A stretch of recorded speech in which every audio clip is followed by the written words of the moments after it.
There was a time when he was younger he believed in forever, not just as a word, but as a promise, as something real.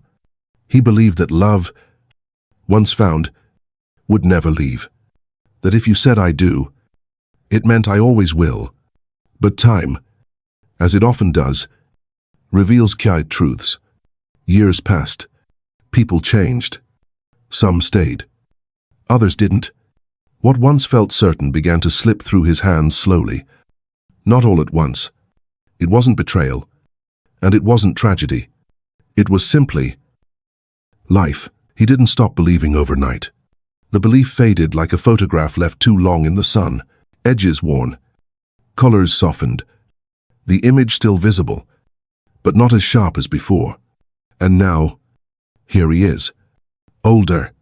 Too. Wiser. Quieter. He no longer says forever with the same certainty.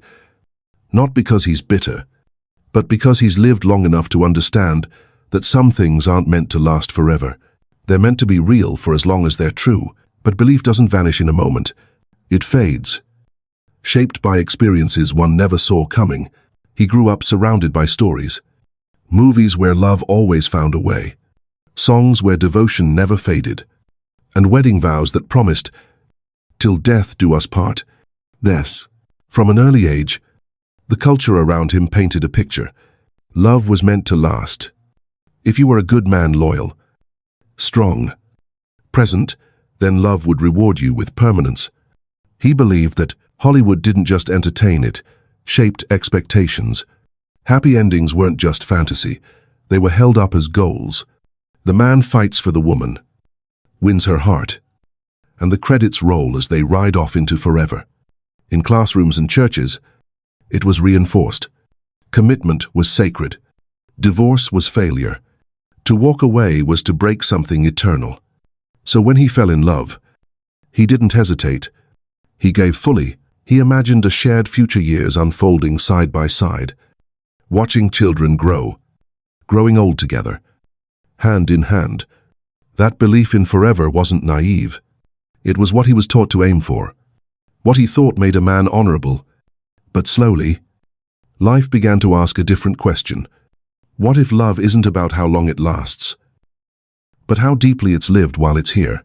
But life, unlike the movies, isn't written with predictable scripts. By the time he turned 50, life looked nothing like the story he once believed in.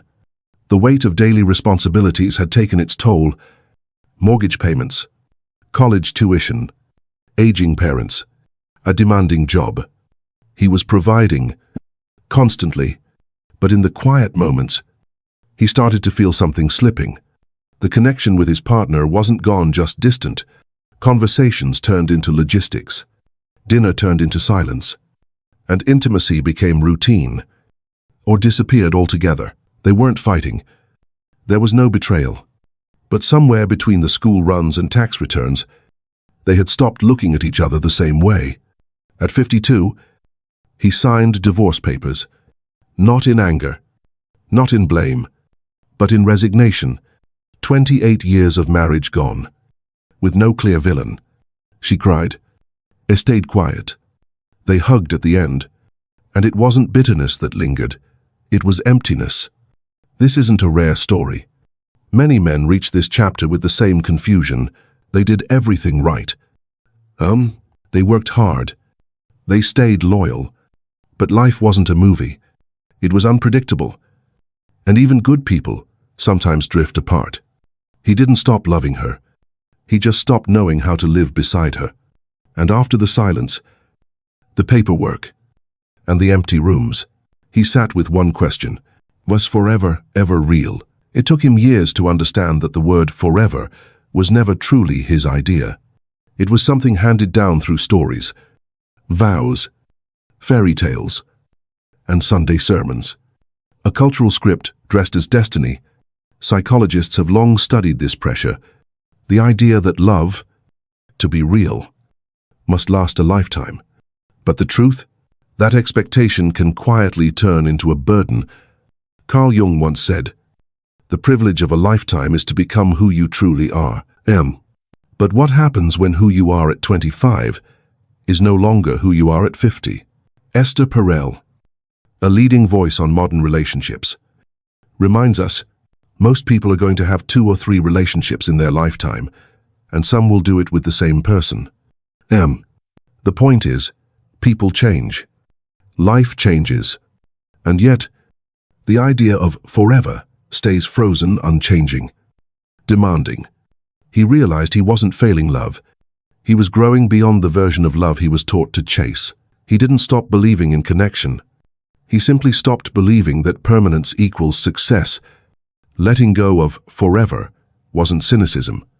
It was clarity. It was the first time he allowed himself to be honest without guilt. But recognizing the myth is only the start. What comes next is far more personal. There comes a quiet moment in a man's life when he no longer chases the illusion of permanence. Instead, he starts choosing what's real. Now, he stops asking, "Will this last forever?" and starts asking, "Is this true?" Today, this isn't about fear of commitment. It's about mature commitment. A kind of love grounded, not in fantasy, but in presence. He no longer clings to promises made to satisfy tradition. He offers something deeper, his truth. In the moment he has it. Some of the most honest relationships he's seen weren't built on lifetime vows, but on daily choices to show up, listen, stay, not because they had to, but because they wanted to. He remembers a friend, Michael, who remarried at 57. This time, there was no dramatic ceremony, no vows of forever, just 2 people standing in a quiet backyard, promising to be good to each other for as long as it made them better together. They laughed more, argued less, and loved, not because they were locked in, but because they were free to walk away, yet chose not to. That kind of connection felt stronger than any contract. It took years, but he learned, sometimes, presence is more meaningful than permanence. A shared morning coffee, a walk without talking, a hand held without needing to hold it forever. It's not about cynicism, it's about choosing presence over permanence.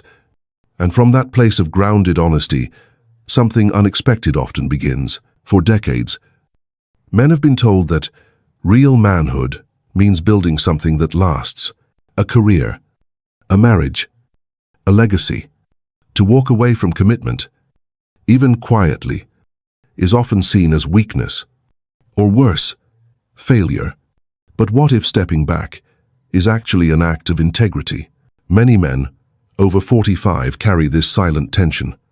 They've loved, lost, given their best years to raising families, paying mortgages, holding it all together.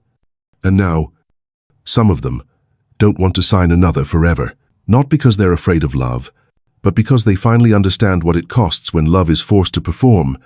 Sociologists have started to notice a shift in the U.S.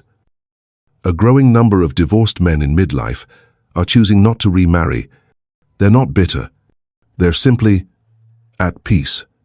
They enjoy solitude, purpose, even freedom. A 2023 Pew Research report showed that men over 45 who live alone, with strong hobbies and selective social ties, often report higher levels of life satisfaction than their married counterparts. Still, the world doesn't make it easy. There are whispers. What's wrong with him? Is he afraid of commitment? Can't he just settle down? But behind those comments lies a misunderstanding. He's not running from love. He's walking with it, on his own terms, with no need to prove himself through paperwork or performance, just presence. He's not afraid to commit. He's just no longer committing out of fear of being alone, or out of habit, or out of pressure. He's not running from love. He's just walking with it, at his own pace. And sometimes, that path leads him not to another person, but back to himself. He's not chasing vows. He's not chasing fairy tales. What he seeks now is something more grounded and far more rare. He wants presence. A companion who shows up in the now, not because of a social contract, but because they choose to be there, not out of duty, but out of alignment. He no longer measures connection by how long it lasts, but by how honest it feels. In this stage of life, he values space as much as closeness. A shared silence over forced conversations, moments of mutual understanding over expectations wrapped in labels.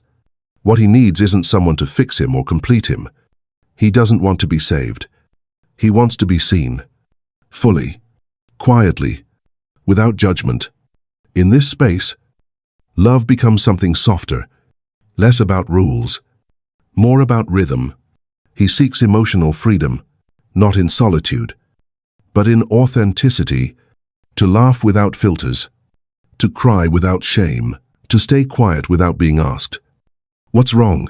And when he finds that, it doesn't matter what the future holds, because this is what matters. A connection that doesn't promise forever, but delivers presence. He's not afraid of commitment. He's afraid of pretending, so he seeks someone who understands that real intimacy isn't about merging lives on paper. It's about holding space for each other's truth, without trying to reshape it. And in that freedom, he finds something even deeper than forever. He finds peace, and a version of love that finally feels like home. He doesn't dismiss love. He doesn't look at his past with bitterness. But the word forever, once so sacred, has softened in meaning. Not because he stopped believing in connection, but because he started believing in truth. Love, to him now, is not something to possess. It's something to honor. Not a contract to keep, but a presence to protect. He no longer asks, "Will this last forever?" He asks, "Is this real right now?" And if the answer is yes, he stays. Fully. Quietly. Completely. Because sometimes, what matters most is not building something that never ends, but living something that deeply matters while it lasts. He still loves, but now he loves with both feet on the ground, a clear mind, and an open heart. Not with the fantasy of eternal promises, but with the courage to be present. This kind of love doesn't get movie endings, but it leaves behind peace, and that, to him, is more than enough. So now, let me ask you, do you still believe in forever? Or have you found something even more real than that?